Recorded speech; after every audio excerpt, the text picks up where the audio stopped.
This episode is brought to you by Nordstrom.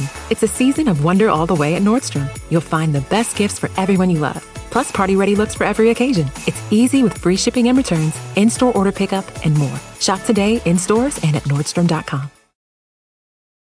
What you listen to on your run, on your road trip, your kids' graduation song, their wedding dance, your retirement party. The soundtrack of your life changes as your life does. Just like a financial plan from Northwestern Mutual, it's a better way to money. Our financial advisors get to know you better. They meet you where you are and help you get where you want to go. Let's get started at nm.com. The Northwestern Mutual Life Insurance Company, Milwaukee, Wisconsin. For exclusive podcasts and more, sign up at patreon.com/partnersincrimemedia. This week's Law & Order Marathon winner is Nicole Negron of Wappingers Falls, New York. Nicole will get a marathon decal showing she watched 26.2 hours of her favorite crime show. To be next week's winner, sign up at lawandorderpodcast.com. I'm Kevin Flynn with Rebecca Lavoie and Nettie Smith, and these are their stories. You think you know who did it, but you don't know who did it. Law and order, law and order, law and order. It's no ordinary police procedural, baby. It's the FNOG of police procedurals, baby. Law and order, law and order, law and order, law and order. These are their stories, these are their stories. Welcome to These Are Their Stories, the podcast about Network TV's most enduring crime franchise and the real-life cases that inspired their shows. I'm Kevin Flynn. Each podcast will break down an episode from either Criminal Intent, SVU, or Original Recipe, and today we're looking at Special Victims Unit, Season 1, Episode 17, Misleader. Maybe the victim knew the books were cooked. She was shaking down Hadley Sr. for a slice of the action. Or B, she was a true believer. Maybe she was disgusted by what was going on and threatening to blow the whistle. Joining me to do just that is true crime author and the host of Crime Writers On and Netflix's You Can't Make This Up podcasts, Rebecca Lavoie. Hello, Rebecca. Hi, Kevin. And rounding out our panel is our special returning guest, Nettie Smith. Hi, Nettie. Hello, I'm actually very nervous to be around you guys because you're such celebrities. But you've been on this show so many times. Why are you nervous? I know, isn't it weird? Isn't it weird that I've been on so many times and every time I'm still very nervous? Would it help you to know that Kevin's wearing pajama pants right now? Oh, yeah, I'm wearing sweats, so we're all business up top, though. Yeah, I'm so happy to be here in front of you guys' consecrated marriage? What is that word? Oh, yes. You have it consecrated. Fully consecrated. Yes, I mean, you assume. I had to give that word a goog. I didn't know what that word was. Holy. So, Rebecca, I have something for you. I want you to take a look at this photograph from this season of Law and Order, this courtroom scene. Yes. Who is this in the background in the gallery? Are you kidding me? No. That's incredible. Yeah. Right behind the dude from The Wire. Right. Frank Zabaka, right? So, Nettie, can you explain to the listeners what we are looking at here? So I live in New York, and in addition to being a podcaster myself, I'm a background actor, and I've been doing it for a few years now. I was on Law and Order, was it 2 weeks ago? The original, and I was in a court scene in the gallery. And amazing. I've been, a part of the background crew here in New York for many years, about 5 years now, and I did it just solely to be on SVU. And I wanted to be a juror on SVU. And since then, I haven't gotten that chance. I've been a lawyer, but I liked it so much. I just continued to do it. And I've done SVU, I've done FBI, I've done organized crime as different things. And it's so fun interacting with the actors. But I keep looking at this photo of you, and it's perfect because you're right over the defendant's shoulder here. I am. And you also have your head tilted, cocked a little bit like... Because I'm kind of suspicious. I'm like, this evidence seems kind of... flimsy. And you're like, what accent is that prosecutor using? Because it doesn't sound like it's from America. That guy. Yeah, so Hugh Dancy, being on set with him is so funny because he goes from that American accent to that, like when they say cut and he goes back into his British accent, and it's just such a stark difference. It's so crazy to hear. And then they're like, action, he's back into that aggressive American accent. American accent.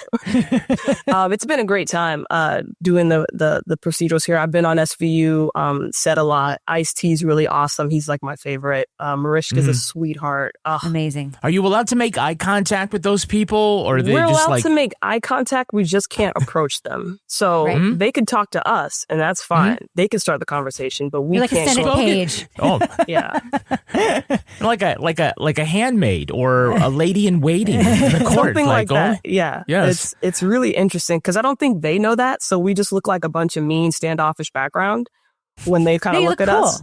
You look But- cool. Oh, no, they You look learn, like casual. Hey, have you ever met Peter Scanavino? I've heard he's super nice. I've been on set with him. I haven't been able to talk to him, but I've been around while we've done scenes together, and he's very funny. Speaking of code shifting an accent, my goodness. Yes, he doesn't talk like that in real life. That Staten Island Amazing. thing. Yeah. Amazing. Well, now take a look at the first half of this episode, Special Victims Unit Season 1, Episode 17, Misleader. Sylvia Hadley needs a late checkout from this hotel because she's checked out and she's now the late Sylvia Hadley.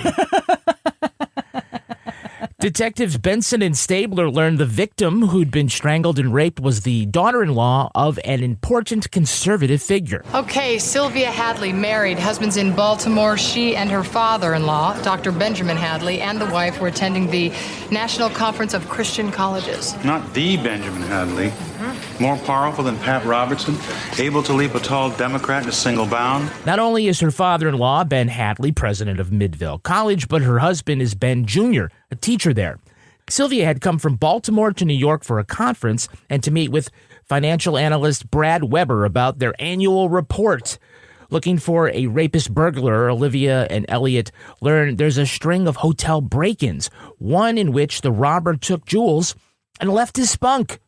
Now they're looking for a guy in a red ball cap who they catch breaking into another room. The suspect tells Munch and Jeffries he's only been stealing stuff to prove a point about hotel security. And the jerking off in the room? Well, that one's just for him. Elsewhere, while Hadley rants and raises money off the crime, Ben Jr. seems to be unaware his dead wife was pregnant. Cragen wonders if Sylvia simply invited her killer into the room. The hotel bartender tells Benson and Stabler he saw Sylvia rubbing up on a guy and leaving with him. And who signed that bar tab? Well, it was investment analyst Brad Weber. Ooh. Well, Dios mio! The maid lets herself into the hotel room and complains about how messy it was left. Yes. As if she has never been in a hotel room before.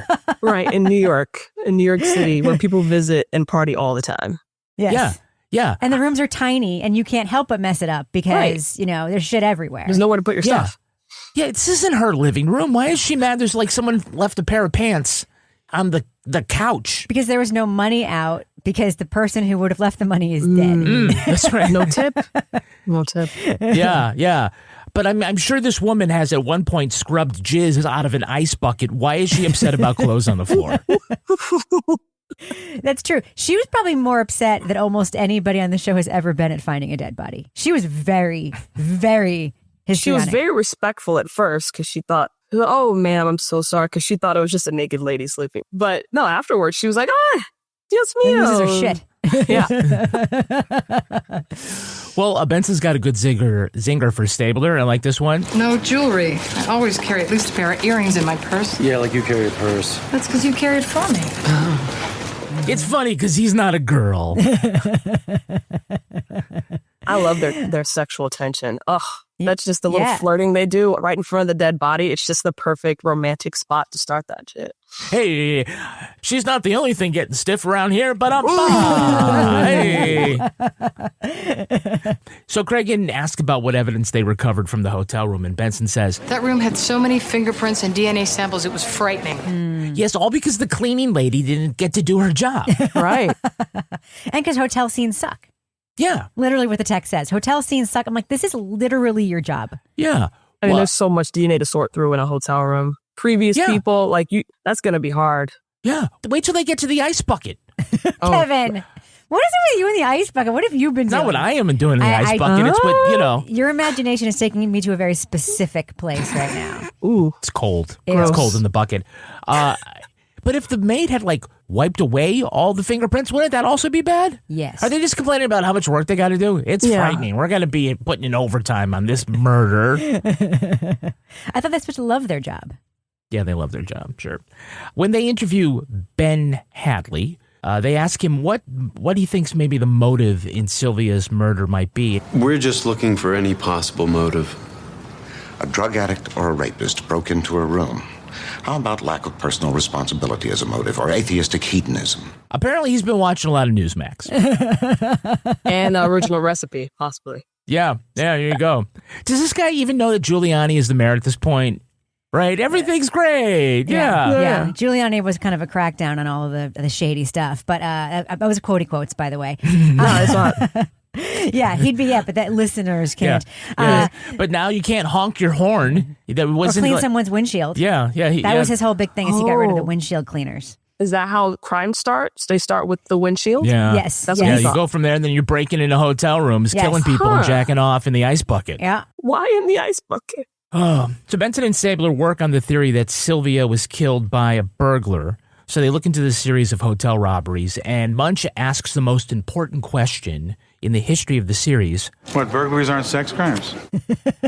Someone's got to say, hey, it doesn't matter. Burglaries, homicides, kidnappings, vice, child porn, internal affairs, terrorism, arson, school shootings, drug rings, monkey smuggling rings, plus anything involving an old friend who gets into trouble. That's where we're going to be investigating the next 25 years. For the sake of the show, they have to expand it that wide because there'd be nothing. We would run out of episodes immediately if we just contained it to actual sex crimes and special victims. And so they talked to this lady who was staying in a hotel, and she had everything in her safe taken out. And then she found a load of Pearl Jam in her underwear. When I got back to my room, it actually took a while before I realized my safe was cleaned out and all my jewelry was gone. But what really bothered me, the other detectives dismissed as an idiosyncrasy. And what was that? The burglar masturbated in my underwear. Now they're sitting in some evidence lockup. Not that I want them back, though. And she says, hey, I don't want them back now. Really? You don't want this souvenir from New York, from the Big Apple? You don't want to be doing the laundry and going, oh, yeah, this is the pair I found all that man milk in. Oh, what? Yeah. Hold on, Kevin. Where do you get these from? He has so many. I goog them. No, you come up with them on your own. You have them. In a dark room and you figure it out. These are just visually, they bring the visuals real hard. Okay, go ahead. It's gross. Yeah. Ladies, he's all yours. It's all yours, yes. But do you want like sausage tears? Oh, that one wasn't good enough? Ew. No? All right, fine. It's funny. It's nasty. Yeah. It's nasty funny. But remember this woman, she got robbed of everything she owns and got her underwear skeeted, and she's still at that same hotel. Well, she had a few days left. She didn't ask to go someplace else. She's like, I think I've had enough. I don't want to take my stuff out of here. Yeah. I'll stay Why put. are you still here, lady? Yeah, talk about a long weekend. You're just like, well, I'm just still here in New York, All right, we got a couple of Hey, It's That Guys. Hey, it's that guy. Who is the actor playing Ben Hadley? Let's see. It is Robert Foxworth? Yes, Robert Foxworth. She was a fine young woman. Everyone loved her. She and my son had so much to look forward to. He played Chase for 6 seasons on the famous evening soap opera Falcon Crest. I fucking watched Falcon Crest. Bullshit, you watched Falcon Crest. You know why I watched Falcon Crest? Why? Because Susan Sullivan from Falcon Crest, the star of Falcon Crest, went to my high school. Oh. So everyone in my high school watched Falcon Crest, but we were younger at the time. Yeah, well, that's interesting because Robert was a nominee for the 1986 Soap Opera Digest Awards for Favorite Super Couple in a primetime series with actress Susan Sullivan, who played Maggie. Yep. Right. Now, if the daytime Emmys are the Kmart of awards, the Soap Opera Digest is the Dollar General of awards. I don't even agree with the daytime Emmy one. Shout out to everyone who's won a Soap Digest award. Exactly. Let's not diminish their Jeez. accomplishments, Kevin. And some of them are the best actors working, those soap people. I say it all the time, and I completely stand by it's so it. rigorous. Soap Opera Digest, which you will only get at every other checkout line at the supermarket. It's like that one, or the next aisle, it's like Sudoku, and then the next one, word search. Fucking and then Soap the Opera fourth aisle has Digest. just bar mix, like tubes of bar mix. Yeah. Who do you lose to? Do you know? I don't fucking know. Alf? I don't know. Who would have been around in 1986 and I would have given another super couple? What was it, Lucky and Laura? Something? Luke and Laura. Lucky's her son. That's disgusting. I'm sorry. I'm a young one. I didn't watch. I just heard it through the grapevine. Yeah. Robert has been keeping busy as the voice of Ratchet in the Transformer movies. And he was with actress Elizabeth Montgomery for 20 years until she passed away. Bewitched. Yeah, in 1995. As far as I know, he was never nose-twitched into colonial New England, but, everyone's marriage is different. That's true. Who is playing Ben Hadley's son, Ben Hadley Jr.? He's played by Bo Foxworth? Yeah. Father and son duo.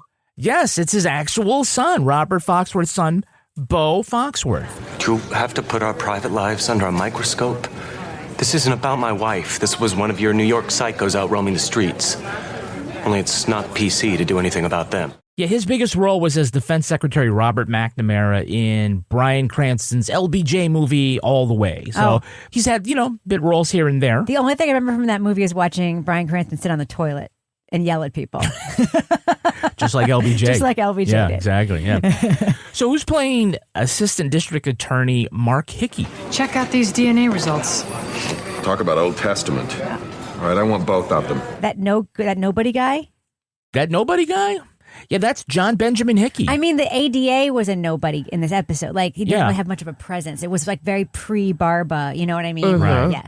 Right, and his first season, they don't even technically have a courtroom on this set. They use the Law and Order mothership set on Saturdays. Yep. You know why they're available on Saturday? Because they don't film on Saturday? No, because Stephen Hill was an Orthodox Jew, and so they didn't shoot on Saturdays because of him, so it was open. Yeah. They didn't build a set, a courtroom set for SVU for like seasons later. Wow. Yeah, but like I was saying, the actor's name is John Benjamin Hickey. Yes, his character's name is Mark Hickey. He was just on for a couple of episodes. He is the Emmy nominee for The Big C, and he was also in Transformers, Housebroken, Gossip Girl, and The Good Fight. There's 2 Transformers people in this? Yeah. Did he also play a car? I don't know, Rebecca. Like how you got a lot of balls sitting there, like wondering like how deep my research goes when you watch the show. And then Was he Shia LaBeouf's dad, or was he a car? Which one was he? Kevin's too busy coming up with words for jizz, so he's not doing that kind of research. The Jizz Thesaurus was very busy that day. The Jizz Thesaurus. There's your book, Kevin. Bestseller.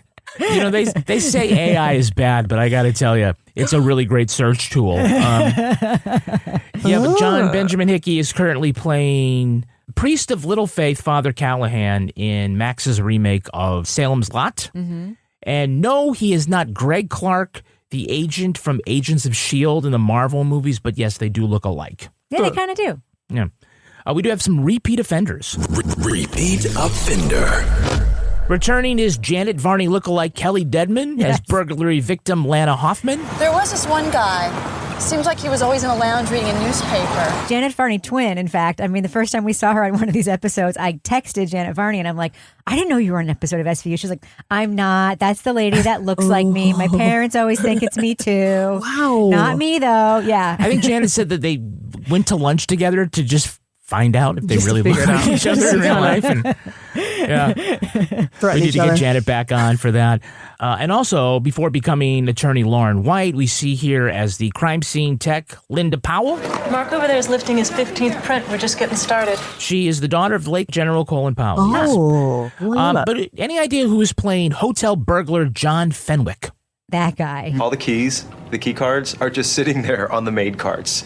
There's one combination that opens every room safe in the entire hotel. I loved that guy. That's Norbert Leo Butz. You're going to remember him from the true crime drama, The Girl from Plainsville. He was the dad. Okay. Remember that was the one like, about Michelle. Told the kid to kill himself in the car. Yes, exactly. You got it. And he's currently playing Bill Belichick in the American sports story, the Aaron Hernandez story. I can see that. Same guy. Same guy. Yeah. I can see it now. I can see it too. Which one is he more evil in? Oh, Bill's kind of... Yeah, totally Bill. Bill Belichick, 100%. I love Bill Belichick, but I'm going to admit it. Yeah. Have you guys watched that yet? You guys watched the American Sports Story? I don't have the 10 hours yet to do it, but I shall. I have seen the Gronk scene. I'm from New England. I lived it. I don't need to watch it on TV again. Yeah, Gronk is great. Yeah, you'll also be able to see him as Alan Lomax in the upcoming Bob Dylan film, A Complete Unknown. Yeah. He is a 2-time Tony Award winner for lead actor in a musical. He's only the 9th actor to ever do that. Really? Other actors that have done that include Nathan Lane, Robert Preston, Zero Mostel, and Joel Grey. Wow.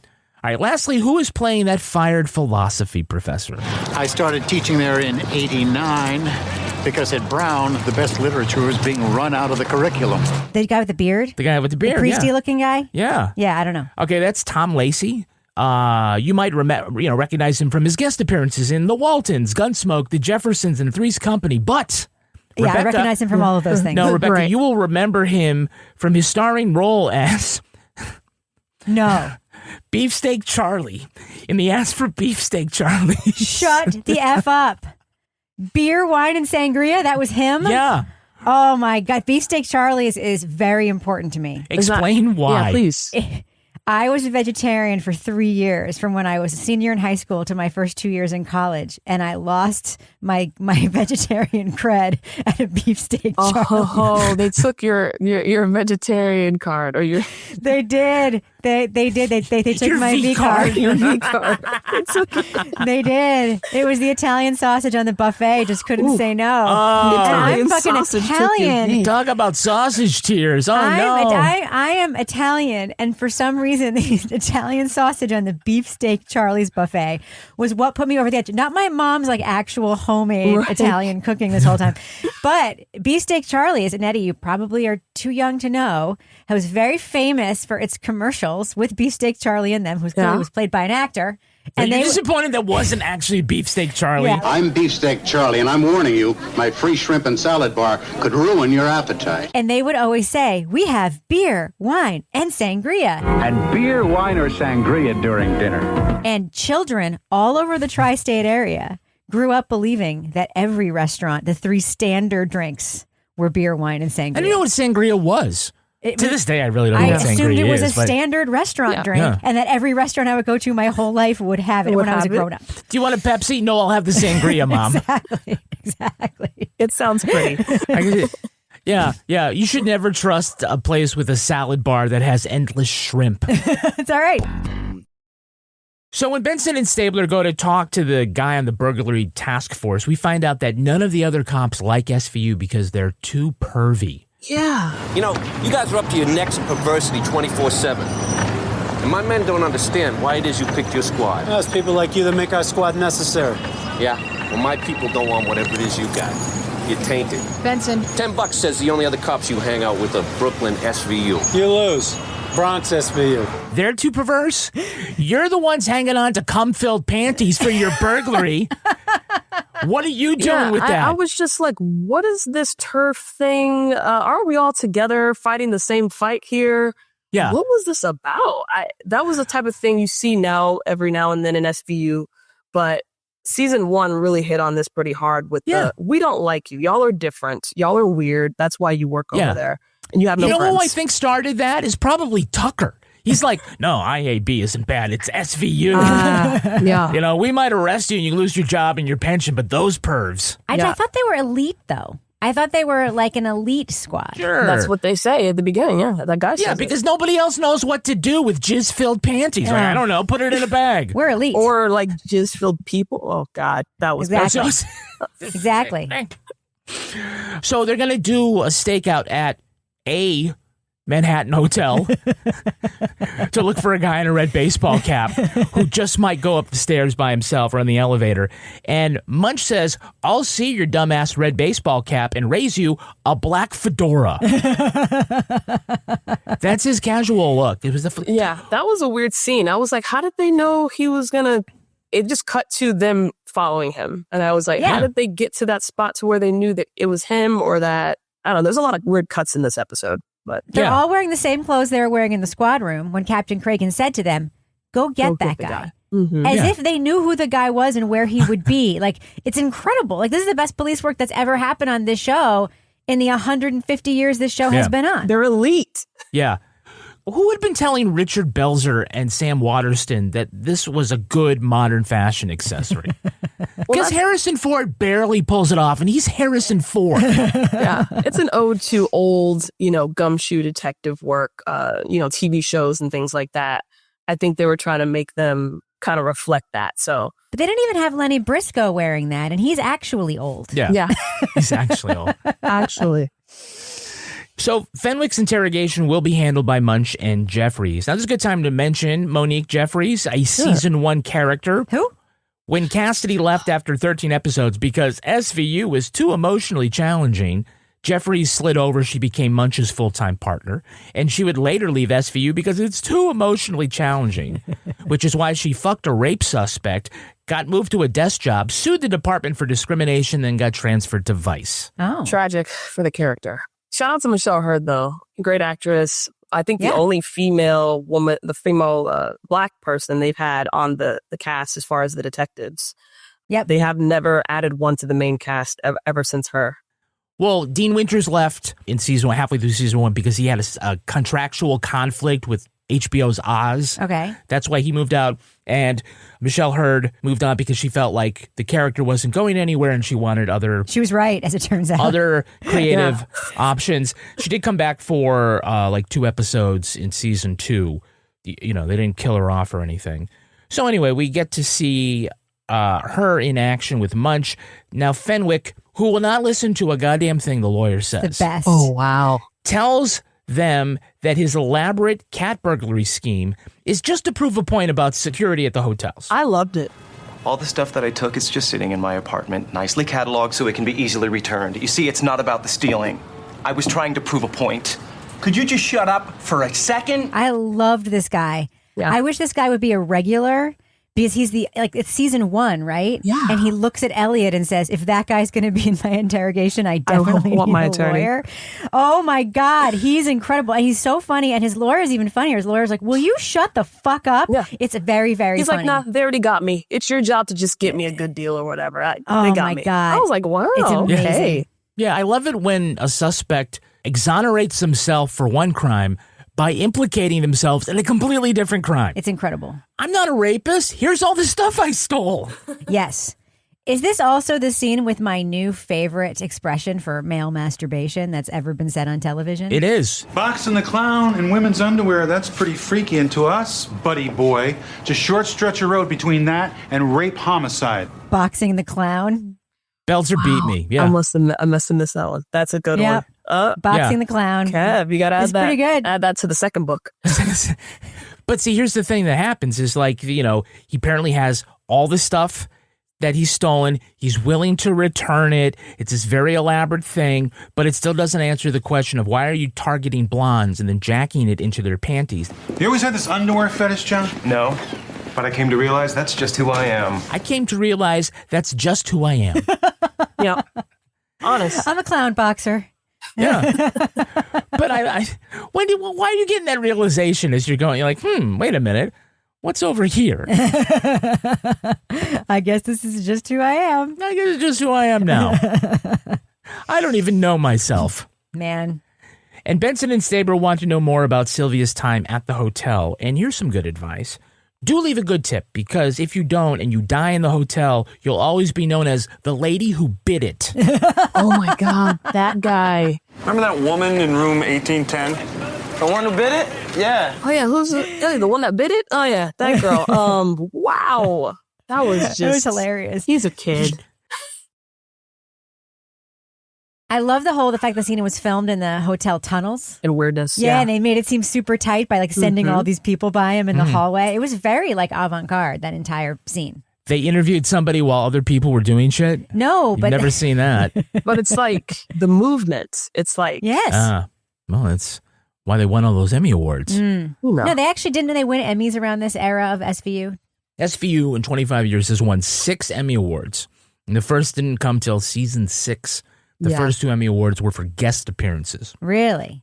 Yes. Wow, you really are encyclopedic. Well, I've been doing this for 8 goddamn years, and it comes up every once in a while.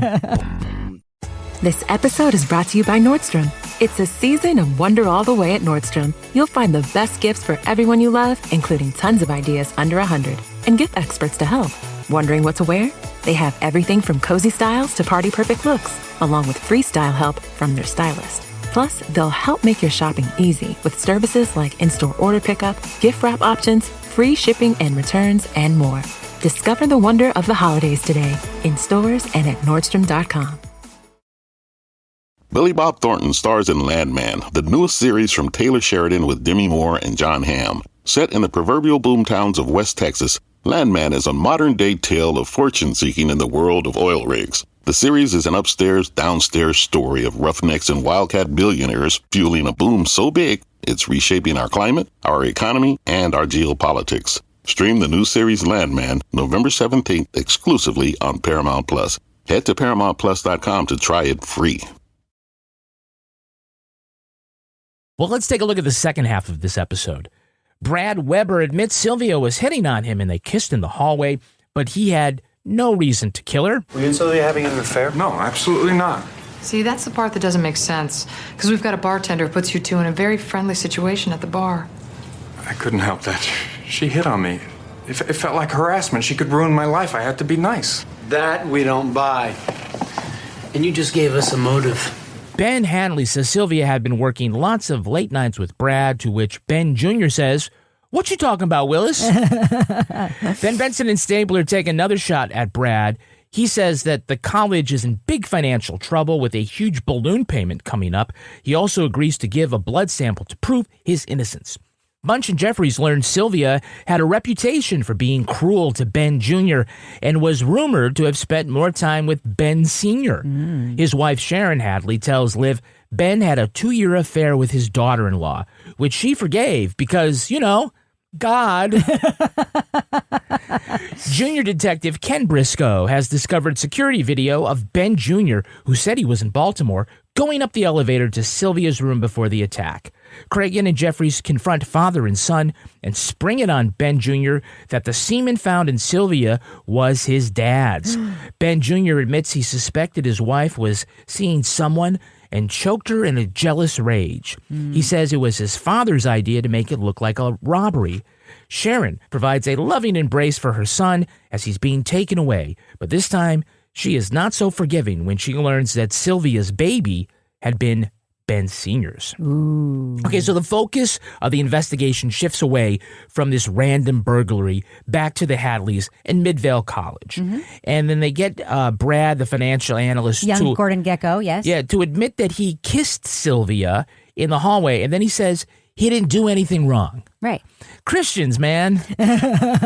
No, he says he did do something wrong, but he realized in that moment that he had changed the profile of his marriage forever or whatever, which is the realest thing any man has ever said on this show in terms of this kind of stuff. I realized I would never be able to take this back. Only on a TV show, right? Yes. I thought it was actually kind of an okay scene, in my opinion, despite him being young Gordon Gekko. You're right. And then smash cut to Stabler. I'm like, oh, well, it's okay to kiss? Or that's all right, fine. It doesn't cross the line. Are you married? Are you married? Hey, no, this is not about me. It's not about, actually it is. This is your my job. libido. For once, it's not about you, huh? Yeah. For once. So Benson and Stabler try to feel out Ben and Ben Jr. about Brad and Sylvia. We only needed a financial update once a month. Sylvia chose to work more closely with Brad on the management of the endowment. What's that supposed to mean? Come on, Ben.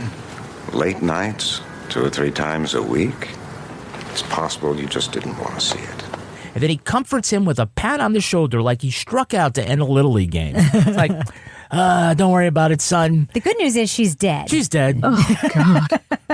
So you don't have to worry about that anymore. Just like the Little League game, he'd be like, you'll do better next time. Yeah. You'll hit that. You'll hit it. You'll definitely hit it. Oh, my God. Then so will I. Okay. So we've heard that Midvale College is this conservative juggernaut in higher education in Baltimore. So why do we have a memorial service in New York with its lack of responsibility and atheistic hedonism? That's a very good question. It's such a hard city. Yeah, it was interesting. They were trying to weed out somebody. Yeah. Let's just do it here. Yeah, where she doesn't know anybody. Yeah, she doesn't know anybody. It's all fundraising thing, yeah. Benson questions Sharon, the mother, about what she knows of Sylvia and asks whether she was faithful. A marriage is a working partnership consecrated by our Lord. Okay. And was it? Consecrated. Yes. So Sylvia was faithful. She was. She was, faithful to all of us. And this was the inspiration for Pornhub. Oh, gross. She was Yuck. faithful to the community at large. You know what I mean? I was faithful to my stepsister. Here's a point of view video. Point of view video. Wow. I'm into ice bucket porn. So POV ice bucket porn. That's POV ice, yeah. You're creating content as you create content, Kevin. You are just coming up with all the ideas. And then we'll make a podcast about that content. Yes. It's just that's how meta we are. Yeah, I realize I'm completely unemployable after this podcast. Some potential porn. I'd be like, well, just study the transcripts. Just Google him. Oh, for fuck's sake. All right. When they ask, when they finally put it all together for the ADA, he asked the thing that nobody else would later ask, which is, where is the sex crime in this? Where's the sex crime in this? Yeah.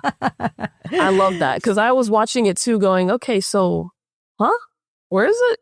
I don't know, but I'm glad they did. Yeah. Now they do it in the modern day era with collaboration. They moved Rollins over to the intelligence unit. I don't know if you've seen this, Kevin. She now works for intelligence. And so they can now have cases where there is an intelligence or wiretapping component or whatever because they can just bring Rollins in for a day. They brought Alex Eames in after Criminal Intent went off the air, and they had Linus Roach come out. They find ways to bring other people in. Now they're trying to make it make sense because I think they've probably been questioned about it by fans and things and podcasters. So they're like, okay, well, we'll fucking make it bring make in sense. the pressure. Yeah, Dick Wolf's like, what the fuck? I better fix this. Oh, yeah, we got to bring back more ice buckets. Yeah, Kevin keeps making jokes about it. We should fix this. Ice buckets? This juggernaut of a podcast keeps talking about us. Oh, you guys are a big deal. Stop that. Don't make fun of it. Yeah. You guys were on Jeopardy, right? Do people talk about it on set, Nettie? And I go, oh, yeah. No. Yeah, okay. Yeah, good, thank God. And Thank some God. of those storylines don't make sense. They're just like, let's film it, right? Yeah. Let's go. Go back to your We'll ones. fix it in post. Yeah. Fix it in post with some screen text to explain it away. Yeah. Well, we do get a little scene with Ken Briscoe, Lenny Briscoe's nephew, played by Jerry Orbach's son, Chris. AKA Mini Briscoe. A little Briscoe. Mini Briscoe. He was cut after season 1 as well. His role is that they gave Briscoe a bunch of videos with no timestamps from the hotel. And so now he's got to puzzle put it together, right? Well, those videotapes are wild. You wouldn't believe what goes on in those elevators when people think they're alone. It's better than any video I ever rented. I hope this isn't what you had to tell us. No. So he's been spending days trying to match up times for things like Girl Scout meetings and wedding receptions to kind of cross-check with other things happening. Mm-hmm. And that's when he matches a guy with a wedding gift basket in the elevator with Ben Jr., who was supposed to be in Baltimore. I love this. This was great on his part to figure this out without timestamps. They actually did that to I felt like they were hazing him by giving him this task, the way Olivia kind of talked to him. No one at SVU wants to look at videos. Be a good man. When they start looking at videos, they got to shut. I can't see anymore. No timestamps, whatever. Yeah, that's another technique he could have easily used. Mm-hmm. Look for a clock in some of the videos. That's a good idea. If there's a video of the lobby, look at the clock. As long as it's not too blurred. Mm-hmm. I got a better technique. Just look at the videos in the elevator. Because that's where they find shit. The killer used the elevator. Why are you counting place settings in the banquet hall? To try to figure out what day it is. Fuck that noise. You're like, oh, there's Ben Jr. when he's not supposed to be there. Being in the elevator alone is suspicious, right? Case closed. Yeah, he shouldn't be there anyway. Right. Yeah, so in the end, Ben Jr. admits that he had been suspicious of Sylvia, but he didn't know that she was fucking his father. So he strangles her in a jealous rage. It's not said, but it is kind of implied that Ben Sr. was in the bathroom when this happened because there was evidence that they had sex recently. That's so early SVU. That's so basic and archaic. We've gotten so past that. This is not sending the clowns. Back then it was like, wow, what? Now it's this is not sending the clowns. You've been sleeping with your own daughter. No. This is the one where like Carol Burnett sleeping with what's his face from the Scooby Doo, Matthew Lillard. Matthew Lillard. Yeah. Or the one where the woman is like sleeping with her own son, and they walk into them in bed together, and she's like they're cuddling. Oh yeah. He likes to breastfeed. Yeah, it's icky. It's so icky. Yeah, this storyline is just like nothing compared to those. This is vanilla. This is vanilla shit. Yeah. Well, now you know why people don't like the SVU cops. I bet you only hang out with other SVU cops. Solving those vanilla crimes. Circle jerk into an ice bucket. Kevin. I'll never look at an ice bucket the same. This is wild. I know what I'm getting you for Christmas, man. Hey, why do you think they give you the little plastic bag to put the little condom? You think that's what that's put for? A condom in the ice bucket. This is what Kevin's been using it for his entire life. It's like people who think tampons are for nosebleeds. Well, I'll be double bagging my ice buckets from now on because this is a visual that you scared me. Yeah. Then Sharon comes in to confront her husband about his fornication. And I will say that when your wife uses the word fornication, it's serious. It's like saying your first name and middle name. That's right. Benjamin Elizabeth. You can't do any fornication. Benjamin Elizabeth. That's the grief talking. No, this is me talking. A lifetime of grief, yes. And 2 years of watching my husband, my soon-to-be former husband, fornicating with my son's wife. So she asks, what was he going to call Sylvia's baby? Son? Grandson? Benjamin the Third? He says, no, I was going to call him Wingman because I'm going to bang his wife too. Oh. This episode is brought to you by Nordstrom. It's a season of wonder all the way at Nordstrom. You'll find the best gifts for everyone you love, plus party-ready looks for every occasion. It's easy with free shipping and returns, in-store order pickup, and more. Shop today in stores and at Nordstrom.com. A touch of formaldehyde, a pinch of acetaldehyde, a splash of acrolein makes the perfectly evil vape cloud. Vaping can expose you to a toxic mix of chemicals. Know the real cost of vapes. Brought to you by the FDA. All right, let's take a look at the real-life story that inspired this episode. It's time for Rip from the Headlines. You think you know who did it. You think you know who did it. But you don't know who did it. You don't know who did it. Rip from the Headlines. This episode is inspired by the real-life story of George Roche III. An academic with a PhD from the University of Colorado, Roche became the president of Michigan's ultra-conservative Hillsdale College in 1971. Roche was a prominent figure in conservative circles, most notably for his refusal to accept federal funding for the college in order to avoid government regulations. In 1999, Roche divorced his wife of 44 years. His son and his wife were still living in the president's house when Roche announced he was remarrying. He told the couple they'd need to move out. That's when his daughter-in-law stepped forward with a stunning revelation. Lisa Jackson Roche claimed she'd been having an affair with her father-in-law for 19 years. After Roche denied the affair, Lisa's husband discovered her body in a campus gazebo. She'd taken her own life with a pistol. The sex scandal threatened to take down Hillsdale, so Roche resigned as president. George Roche III spent the rest of his life in seclusion, living in a remote Colorado cabin until he died in 2006. There's a lot of open mouths, and your expressions are like something. That woman did not shoot herself. That is not what happened. She did not shoot herself. I guarantee it. Oh. In 19 years? Wow, y'all kept it a secret. I guarantee she did not shoot herself. Sorry, Kevin. No, it's okay. Sai's wrong about that. Sai is wrong. Well, no, there were people that wondered that. I mean, for different reasons. They were right to wonder.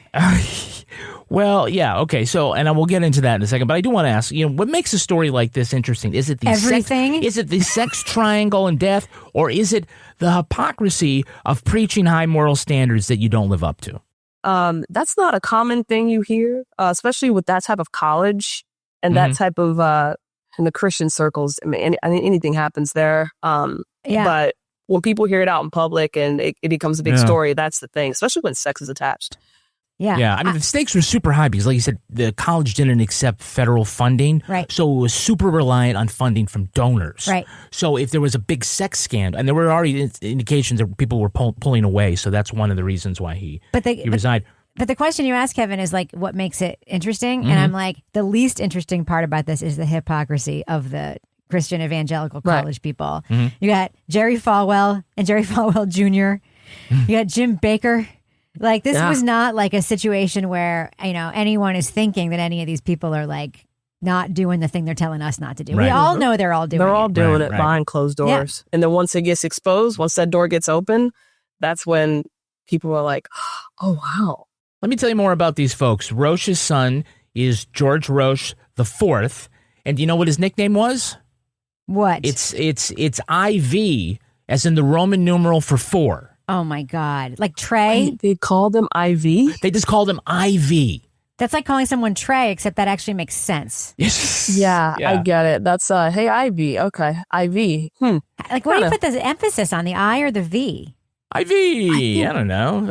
I don't know. Ivy would sound great. Ivy sounds like an actual name. IV sounds like a medical device. Ivy's put probably it into my arm. Yeah. Isn't that Beyonce's daughter? Blue Ivy. Blue Ivy. Yeah. So in the years after the scandal, the father and son reconciled, even though it was IV who told the reporter at the time, I believe Lisa, about the affair. But, bygones. I can't see why, though, they made up. They have so much in common. You could say they were into the same things. Oh, Kevin. What? I mean, they were into. That's to say, it's just true. Yeah. Okay, so this could have gone down two ways, and let's talk about each of them, about the official story and what could have also have been. So, to note, people say that Lisa was super intense and quite cruel to people. She was a true believer in the college's mission, the conservative mission, and she acted as her father-in-law's researcher. So they were very close as far as the work together. Roche denied the affair, and many people said, hey, 19 years, no one ever seemed to be suspicious of everything. There was never a glance, a photo, anything like that. They were good. This whole tension seemed to come about after Roche announced he was going to get remarried.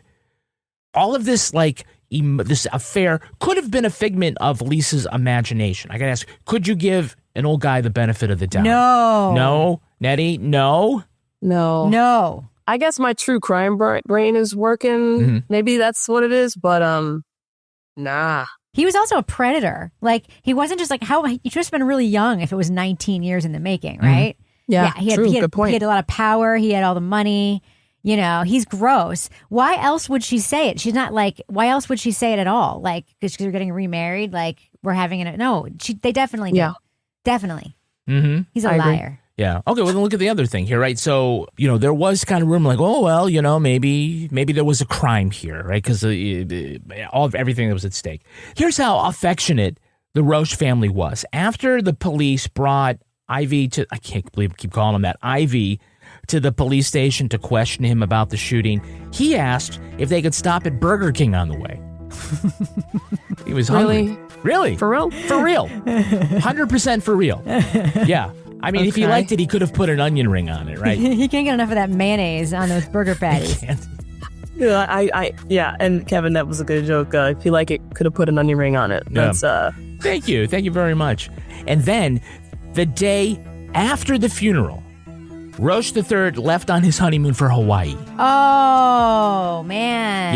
Yeah. That must have been an awfully quiet flight for 12 hours or however long it takes to get there. Well, not a lot of conversation about your fornication.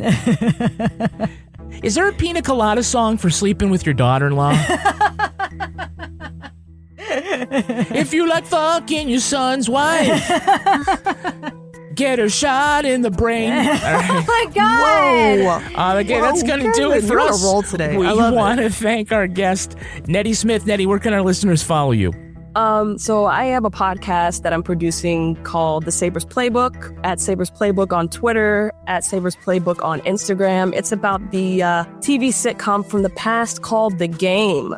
So if you guys love that show, it stars Tia Mowry. If you guys don't know it, hit us up, take a listen on your favorite podcast platform. We're just getting started, so we'd love to have you on as a listener.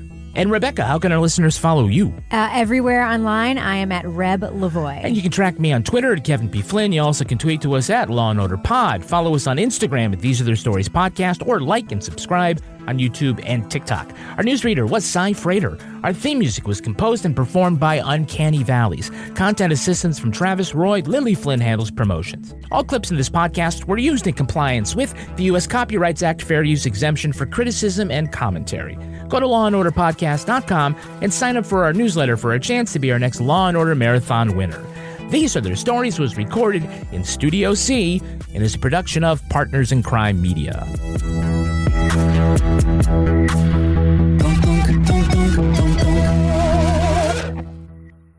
Partners in Crime Media. This episode is brought to you by Nordstrom. It's a season of wonder all the way at Nordstrom. You'll find the best gifts for everyone you love, including tons of ideas under $100, and gift experts to help. Wondering what to wear? They have everything from cozy styles to party perfect looks, along with free style help from their stylist. Plus, they'll help make your shopping easy with services like in-store order pickup, gift wrap options, free shipping and returns, and more.